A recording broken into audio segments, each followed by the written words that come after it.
What is going on, you guys? Do you know I did this entire live?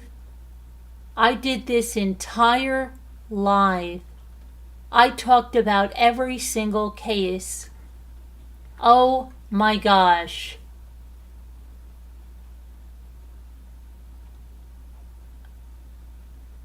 No, my power did not go out. I was streaming somewhere. Oh my gosh, you guys. That was crazy. Oh, I can't believe this. Oh my gosh.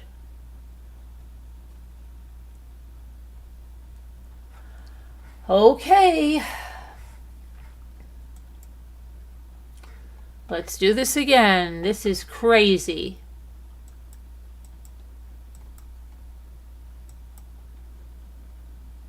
This is beyond nuts. Okay, well. So the first thing I said was we're going to talk about Susan Smith denied parole. We're going to talk about Bryan Kohberger, who's facing the death penalty. We're going to talk about Laken Riley and her murderer, Jose Ibarra. He was found guilty on all counts. We're going to talk about Khloe Driver and what she was found guilty of. I cannot believe that you guys didn't hear a word I said.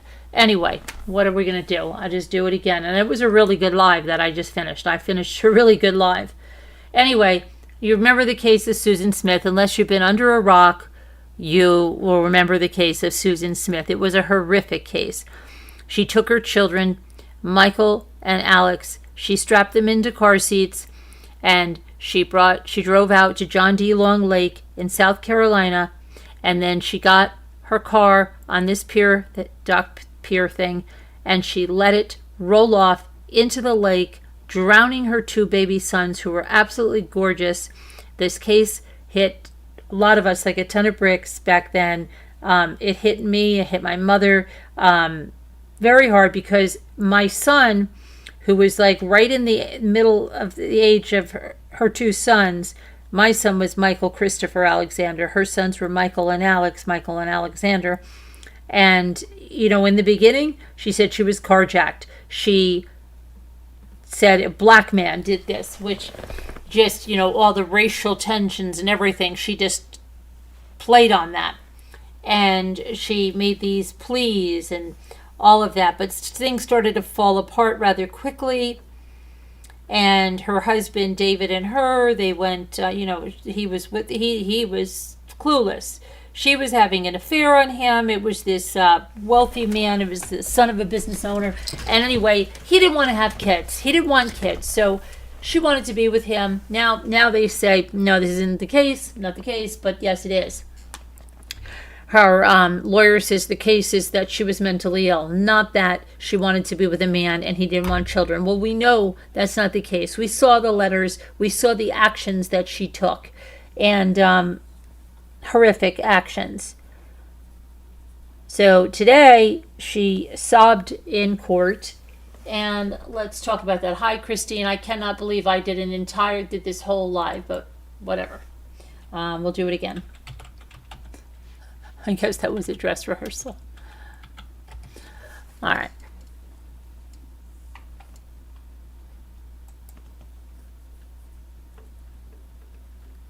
So Susan is 53 years old today. This happened 30 years ago. And she apologized for drowning her two young sons. And she said she wished she could take it back. But true to her form, she refused to take full responsibility for her actions, and she blamed others for her choices. The 7-member South Carolina Board of Paroles immediately voted to deny Susan Smith's request. However, she'll be able to apply for parole every 2 years, and that means the family of the murdered little boys, Alex and Michael, will have to show up and fight her request if they want to ensure that she stays behind bars. Much the same way that Rosemary D'Alessandro had to do that to Jones' killer, right? Smith has faced disciplinary action several times in prison, including 2 separate sexual encounters with corrections officers, incidences of self-harm, possession of marijuana, and most recently for giving contact information for family and her ex-husband to a documentary producer. Now, she blamed that producer, saying that I trusted the wrong person. But she omitted the fact that she asked the producer for cash and other compensation for her story. She also claimed that her convictions for misconduct behind bars were not her fault. She attended the meeting remotely via Zoom, and she told the board that she had lost touch with reality when she killed Alex and Michael by strapping them in their car seats and letting them drown in a South Carolina lake in 1994. She said, and I quote, "I'm a Christian, and I know that God has forgiven me." And then she begged the panel to show the same kind of mercy. She wiped her tears with a tissue and acknowledged the pain she has caused, saying, and I quote, "I want to say how very sorry I am. I know what I did was horrible, and I would give anything if I could go back and change it. I love Michael and Alex with all my heart." Her attorney advocated on her belief, saying she was involved in mentoring other inmates and even was working towards an associate degree in Christian counseling. Okay, here's what I said. Listen to me. She's 53 years old. She's been in prison for 30 years. Her lawyer says that she's working very hard. She's working towards the associate's degree. She's been in prison for 30 years, and she hasn't even been able to complete a 2-year degree? Seriously? Wow, okay. Now, her attorney's name is Tommy Thomas. Can you imagine the parents that named their child Thomas Thomas? Are you kidding me? But that's her attorney's name, Tommy Thomas. Tommy Thomas said she is making something of herself. And he said that if Susan Smith gets released, she's going to move in with her brother. Tommy Thomas also told the board that the prosecution was wrong about her alleged motive. This is a mental health story. This was not about another man. She was mentally ill. The only other people that were there to support Susan Smith were her pastor and his wife, but there were a lot of people to oppose Susan Smith, including David Smith, the father of the 2 little boys. Prosecutor Tommy Pope told the board that Smith's actions were calculated and she caused immeasurable pain to those who knew her children, and said that she should not be released until every living person who remembers Michael and Alex is dead, and that won't happen in her lifetime.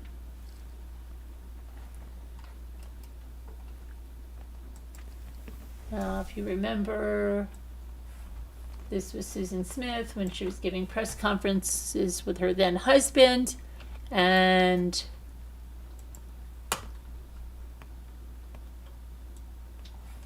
these are the beautiful little boys who lost their lives at the hands of Susan Smith. So David addressed the board, and he noted that 30 years was not long enough punishment, and said, and I quote, "That's only 15 years per child. Her own children. That's not enough. I'm asking that you deny her parole today and hopefully in the future. I will be here every 2 years going forward to ensure that their death doesn't go in vain." David's current wife, Tiffany Smith, also begged the parole board to keep the killer mom behind bars, noting that the emotional pain sometimes hits David so hard he can't get out of bed. She said, and I quote, "Michael and Alex didn't get a chance at life. They were forced into the death penalty." After she was rejected, Susan Smith returned to her jail cell, and a prison employee told the New York Post that she was angry and crying, ranting about the hearing to her friends on the inside. She was pissed, said this employee. Smith has spent 30 years in prison since receiving her life sentence for the 1994 incident. This is the first parole hearing for her. She'll be ready to reapply for parole in November of 2026. Now, good luck on that.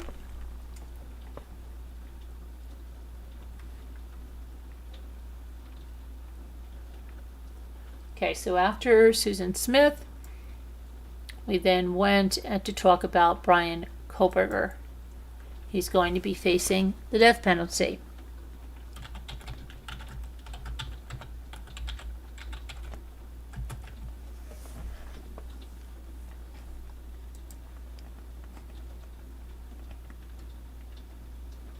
I still cannot believe I did this entire live.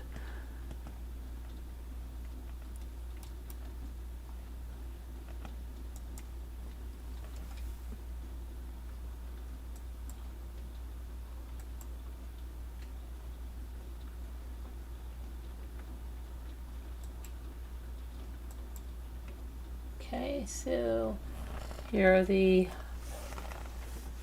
4 souls that were murdered, allegedly by Bryan Kohberger, and that's what the trial is about.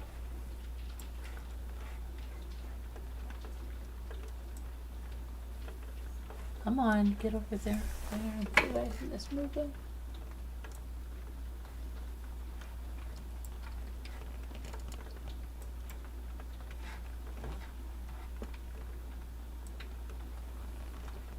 Okay, here we go.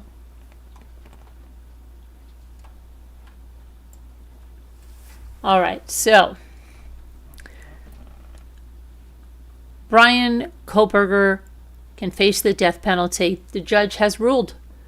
Bryan Kohberger's defense team sought to remove the death penalty as a possible punishment should he be convicted, but the Ada County Judge Stephen Hippler denied their motions in the ruling dated Tuesday. The prosecution has said it intends to seek the death penalty if Bryan Kohberger is convicted in the murders. Kohberger's attorney's arguments included claims that forcing inmates to wait for years on death row and the methods available for prisoners to be executed in Idaho both constitute cruel and unusual punishment. They also argued that Idaho's death penalty laws violate an international treaty which bans the torture of prisoners. Bryan Kohberger is accused of the November 13th, 2022 stabbing deaths of Ethan Chapin, Xander Kernodle, Madison Mogan, and Kaylee Gonsalves. All 4 students at the University of Idaho were killed in a home that was off campus. Kohberger was arrested December 30th, 2024 in his home in Pennsylvania, and he was extradited back to Idaho in January of 2023.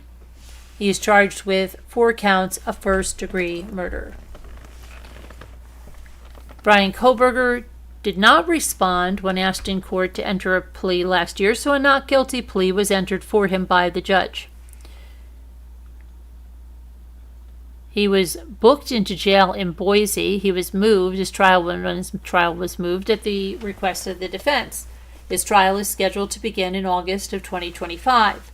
Now, the Gonsalves family, they're overjoyed. That's what they said in their statement.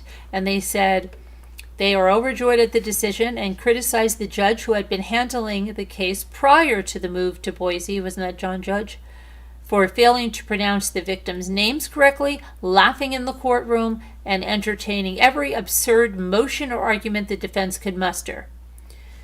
So the Gonsalves family statement says, "We finally have a judge who appears prepared, thoughtful, and well-versed in the legal process. There is a newfound level of seriousness that has been absent for far too long. Justice is moving forward, and we pray that one day, in the not-so-distant future, it will be served."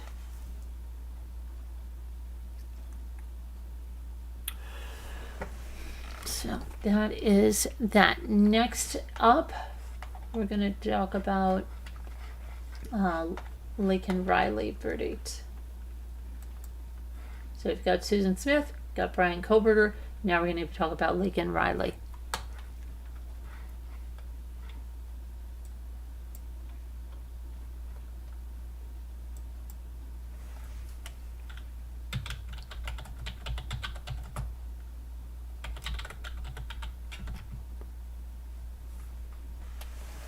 Okay, so first off,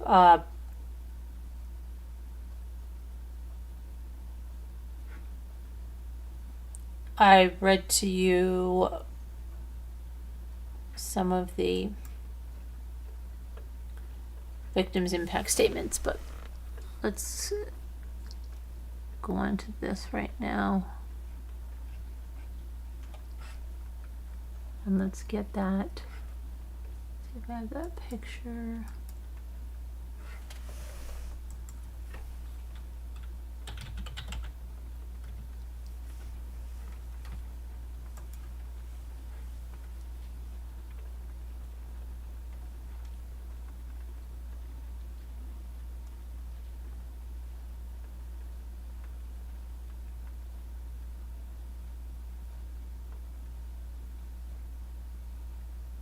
Okay, let's do this one.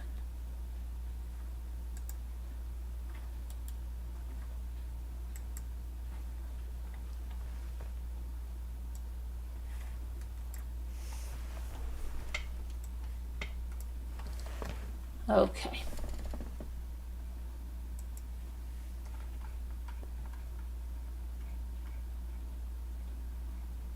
So this was a bench trial. What a bench trial means is that the judge is the jury in this case, okay? The judge is the one that's doing the judging. And the judge did not take any time at all to do the judging in this case, at all. So a 26-year-old migrant from Venezuela was convicted Wednesday of murdering Laken Riley. She was a Georgia nursing student. She was attacked. She was 22 years old in February while she was running on a trail on the University of Georgia campus in Athens. A day later, authorities charged Jose Antonio Ibarra, a migrant who had entered the country illegally in connection with the murder. Mr. Ibarra faced numerous charges, including malice murder and aggravated assault with the intent to R. Judge H. Patrick Haggard of the State Superior Court in Athens, Clark County, found Ibarra guilty and sentenced him to life in prison without the possibility of parole after a 4-day bench trial. And Judge Haggard announced the verdict just minutes after the lawyers concluded their arguments, repeating a prosecutor's earlier statement that the evidence was overwhelming and powerful. The judge, rather than a jury, decided the case at the request of Mr. Ibarra's lawyers after they tried unsuccessfully to move the case out of Athens. On Wednesday, lawyers for Mr. Ibarra said that their decision to seek a bench warrant was based on concerns that a jury in Athens could not review the evidence dispassionately. For months, let's see here.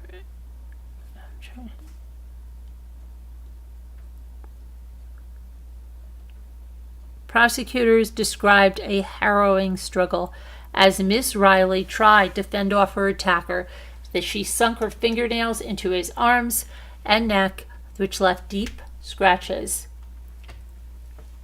Then prosecutors said that Mr. Ibarra dragged her off the running trail, where he strangled her and hit her over the head with a rock that he used like a hammer. That's according to Sheila Ross, the special prosecutor leading the case. In her closing arguments, the evidence in this case has spoken loud and clear that he is Laken Riley's killer. Mr. Ibarra's lawyers have argued that the evidence against him was circumstantial and inconclusive, and that his brother, Diego Ibarra, whom he shared an apartment with in Athens, could have been the culprit. His lawyers contend that Diego Ibarra was taller and more athletic than his brother, Jose. Jose was short. He was chubby, said Caitlin Beck, one of the defense lawyers. She was fast. She could have outrun him, Mr. Beck added, referring to Miss Riley. But there's another suspect in this case who's taller, who's more physically fit. Prosecutors relied on technology, including cell phone data, tracking data from a running watch, to provide a detailed accounting of the attack and the frantic search for Ms. Riley's roommates, and the authorities tried to find her that morning. Ms. Riley had set out for a run shortly after 9 a.m., listening to music and running at a fast clip, but at about 10 minutes later, she activated the emergency function on her iPhone. Calling 911. The line was silent for nearly a minute before a man could be heard saying, "Yo tengo," or "I have," in Spanish, according to a recording that was enhanced by the investigators. And by 9:28 a.m., Ms. Riley's smartwatch no longer detected her heartbeat. She and her roommates shared their phone locations with one another, and they used that information to try to find her. Her body was found around 12:30 p.m. by a campus police officer. She had been dragged about 65 feet from the trail where she had been covered with leaves. Investigators connected Mr. Ibarra to the attack through a thumbprint that was found on Ms. Riley's phone screen and a doorbell camera at an apartment complex near the scene that recorded a man who looked like Mr. Ibarra, and he was tossing a jacket into a dumpster. Long story short, the jacket had long dark hair, bloodstains on it. Mr. Ibarra's lawyers argued that it could have been his brother who had thrown his jacket away, and that Mr. Ibarra was not the sole person to use the cell phone that investigators relied on to place him near the scene. Prosecutors say the DNA evidence that was found under Ms. Riley's fingernails proved that Jose Ibarra was her attacker. During the trial, Mr. Ross said that Mr. Ibarra had set out that morning to prey on women. He also was found guilty on Wednesday of being a peeping Tom, and that charge stemmed from his skulking outside of another woman's home before he moved onto the trail where he encountered Riley. The murder deeply unsettled Athens, the home of the University of Georgia's main campus, but the case was quickly elevated after Mr. Ibarra's arrest, when elected officials focused on his immigration status and past interactions with law enforcement. Mr. Ibarra was apprehended by Border Patrol agents when he entered the country in 2022 near El Paso. According to the federal agents, like many migrants, he was released with temporary permission to stay in the country, and he headed at first to New York. He moved to Athens last year because his brother lived there. He had previously been arrested in New York for driving a scooter without a license and with a child who was not wearing a helmet, and again in connection with a shoplifting case in Georgia. Okay. And then there were victims' impact statements. Hang on a minute. And I went through this, and I went through a journal entry, and oh my gosh.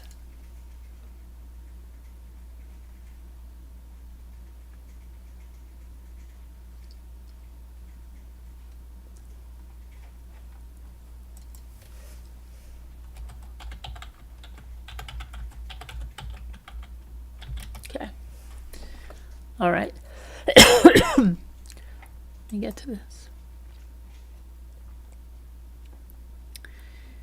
Riley's family cried, and multiple gasps and sobs were heard in the courtroom when the first guilty decision was announced. Her mother and sister described the heartbreaking impact of Riley's death when they delivered their victims' impact statements before the judge handed down the sentencing.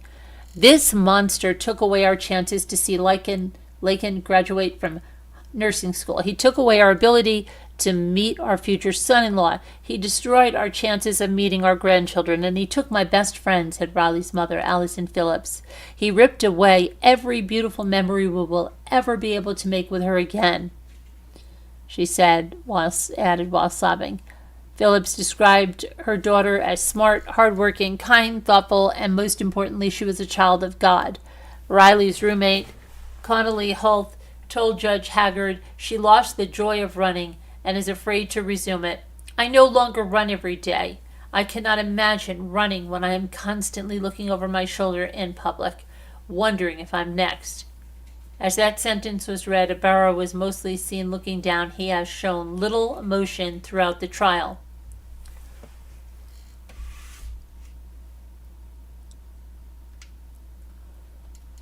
Let's see.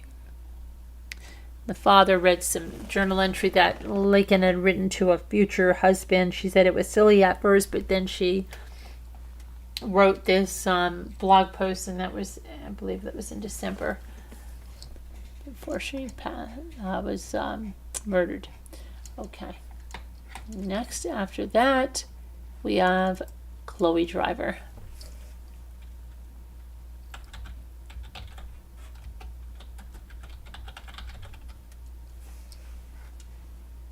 Okay.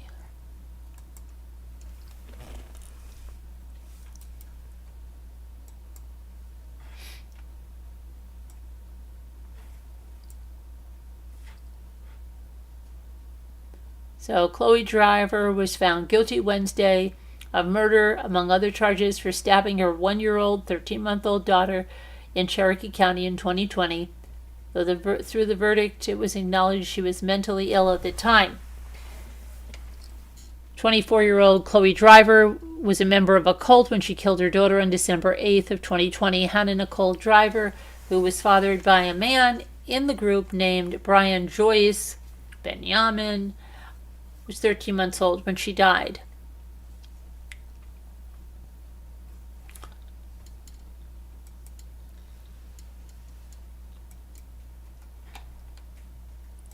But she was found guilty beyond a reasonable doubt, but mentally ill for the stabbing of her toddler daughter.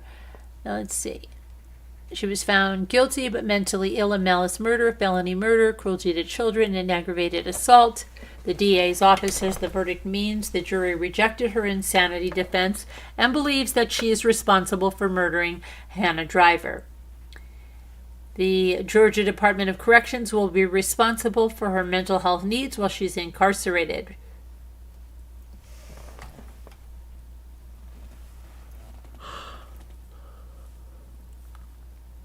Okay, the baby's father tried to save her, but Hannah Driver died of her injuries. She had been stabbed 4 times. And the prosecutor, Kitty Gropper, said, no matter how helpless you feel, no matter how desperate you feel, no matter how angry you feel, no matter how frustrated you feel, you don't get to commit the act of murder, and that is the law. Khloe Driver will be sentenced on December 12th.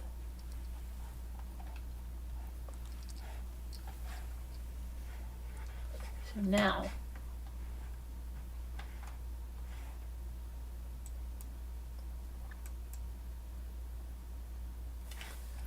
I did all of that now, and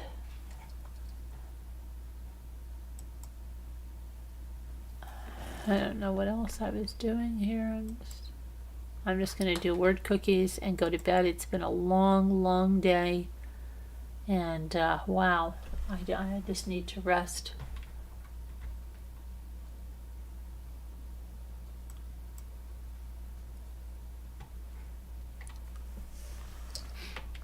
I don't understand how, I don't know where that live was streamed to. So it was streaming somewhere, you know? Okay, let's see what we got here.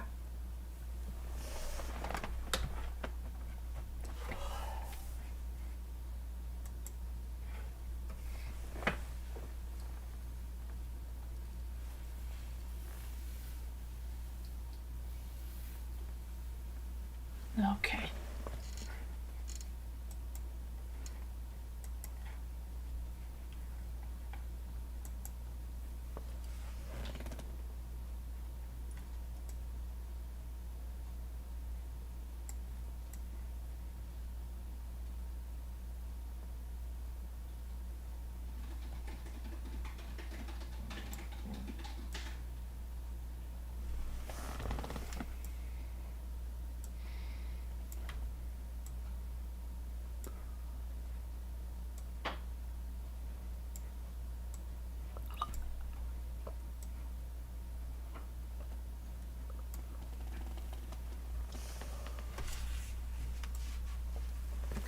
Okay, let's see.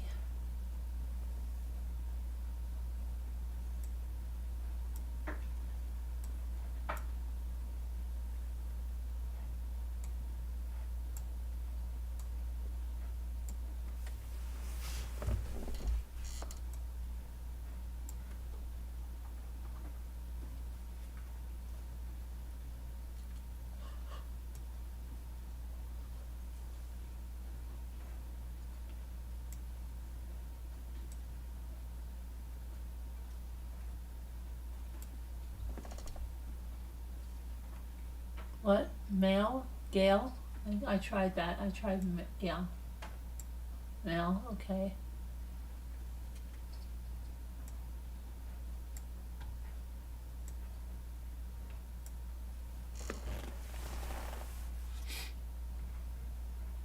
Aiming.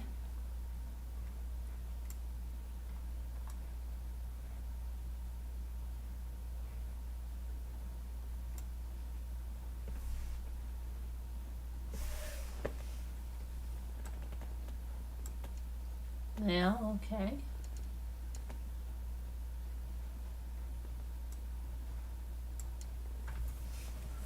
Nope, no lamb. Milling.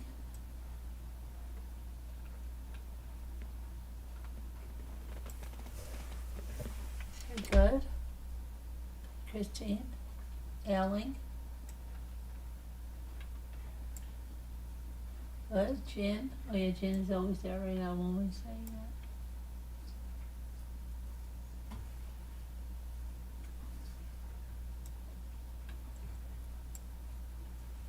Minnie's not there.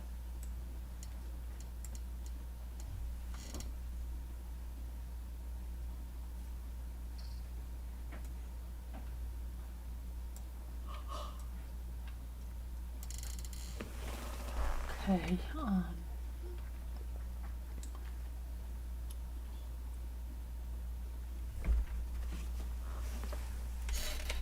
Nil.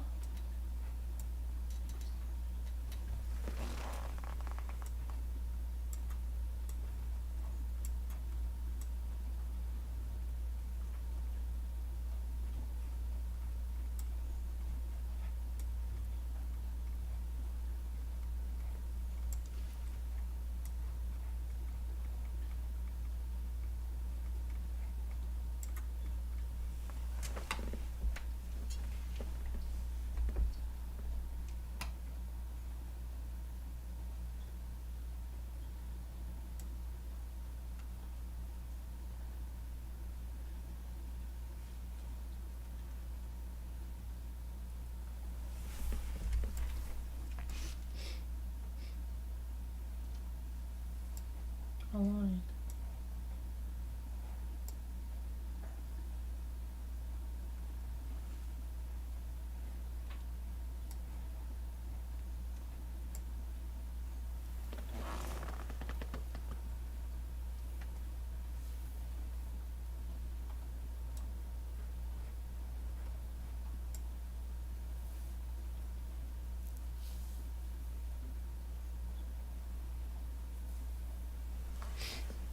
Let's see. Got Mally. The line I already got up there. Glam.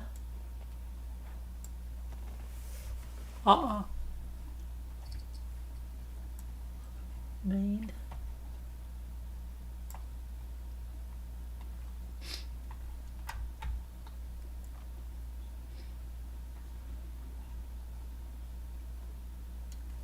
I don't know. Let's see. Laming.